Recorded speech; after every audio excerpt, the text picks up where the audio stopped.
This a little short intro talk that I gave at the Montreal Game Summit a couple of weeks ago, basically about what my parents taught me about game design. And what's funny is my parents don't really know anything about game design. We had a couple of board games that were kept in the basement under the stairs that were brought out whenever I begged my mom that I wanted to play one of them. And she was a good sport and would play them with me. I don't think my dad has played a game during my lifetime, as far as I'm aware. But that's, not to say that they weren't really interesting people, right? And my dad was the head of the psychology department at Williams College in Williamstown, Massachusetts he worked there for like 40 years. He was always super passionate about boating. That's him taking me sailing there. My mom was she was an anthropology professor at the same school. She lived in Africa for a number of years, working with sort of poor people there. And she did goofy things like take pictures of her newborn son with a skull. I mean, what kind of parent does that, right?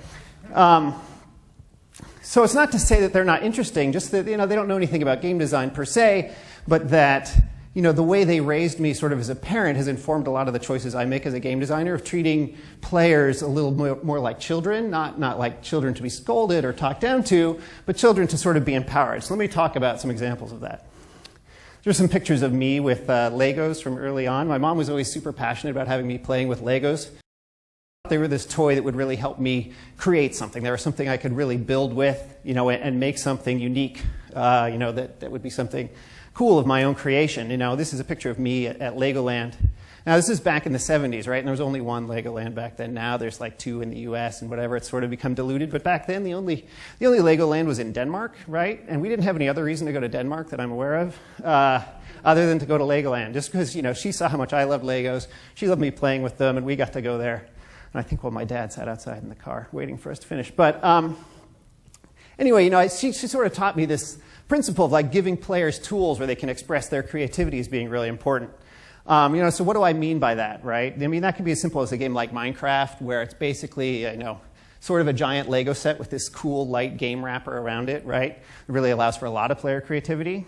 Or it can be as simple as like the tech tree in Civilization, right? There's so many different ways you can navigate it, so many interesting choices you can make while playing that game that really affect how the game plays out. That's another form of player creativity. Or in a game like BioShock, a first-person shooter, the creativity there is all the different weapon choices you have and all the different combinations you can make with them, the different ways you can choose to take down different enemies. That's the type of player creativity there as well. And it's important to give players, a good chunk of creativity in how they play your game. The other thing my mom did all the time was take pictures of me constantly. These are pictures of around Europe as we were traveling there. She also took a bunch of, pictures of goofy stuff I would make, right?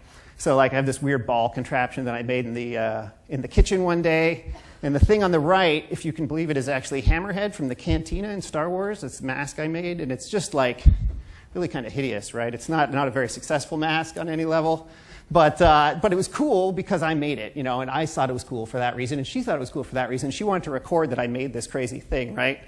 So, I think you want to record what your players do, even if it's not actually all that cool, just to make them, to recognize their accomplishments, right? So, it's like in The Sims, it has that storybook feature. As you're playing at different key moments in your life, it'll take a picture and record it for you, and you can look back on it afterwards. It's not that any of these things you're doing are that novel or unique to you necessarily, because, millions of other players have done the same thing. But they're cool to you because they're yours, right? You made them. You want to remember them. When you look at them, it feels meaningful to you. Same thing with like replays in a racing game. Like nobody really wants to watch those unless it's yours. And then you can see, oh, that's that part where I messed that up. Or, oh, wow, look, I really did a badass job passing that guy there. Or in first-person shooters. Like, what I really hate in first-person shooters is the ones where they clean up all the bodies after the combat, right? I prefer a game like Left 4 Dead where all the bodies are still there. Because in a first-person shooter, that's kind of my act of creativity, right? It's like how I killed all these different people. If you just wipe it out because you want to make the graphics pretty or something, you're sort of erasing my accomplishment, right? And it really bothers me. Finally, though, I think the most important thing my parents did for me was to really let me get into stuff that they didn't really understand or like that much. So for example, I'm actually holding a comic book to shield my eyes from the sun here. My parents never liked comic books at all. I was super into them. They tried to encourage me to read other things too, and wasn't just focused on that.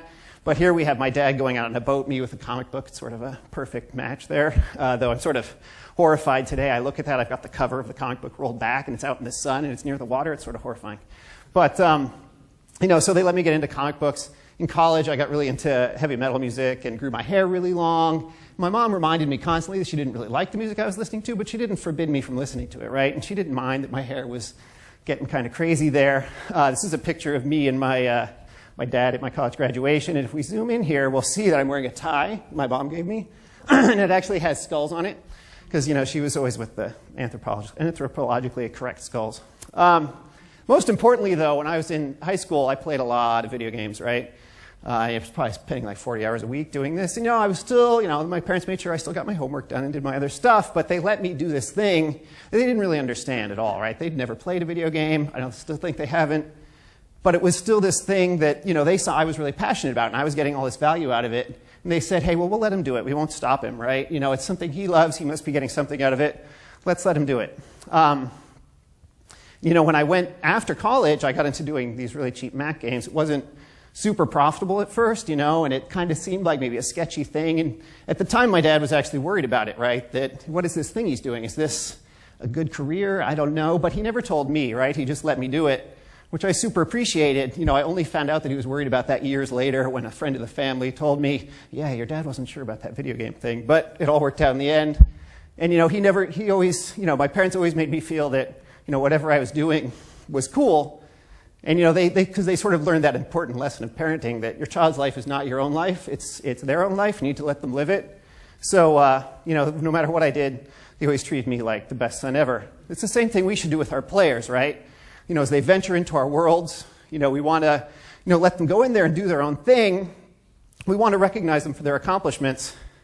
You know, we don't want to just give them sort of meaningless praise constantly. Oh, wow, you ranked up at this thing, whatever. You know, it's something more than that. I think players know when they're being talked down to like that. You want to recognize when they do something genuinely cool, right? Something that maybe no one else has done, or they solve a problem in a unique way. But, you know, and you also want to give them the tools to create something in their own way. It's, you know, it's got to be a bit more complex than, you know, press X to win type of game design, right? You know, it's got to be something with considerably more choice to it. How you approach it, you know, as I've said, that can manifest itself in a lot of different ways.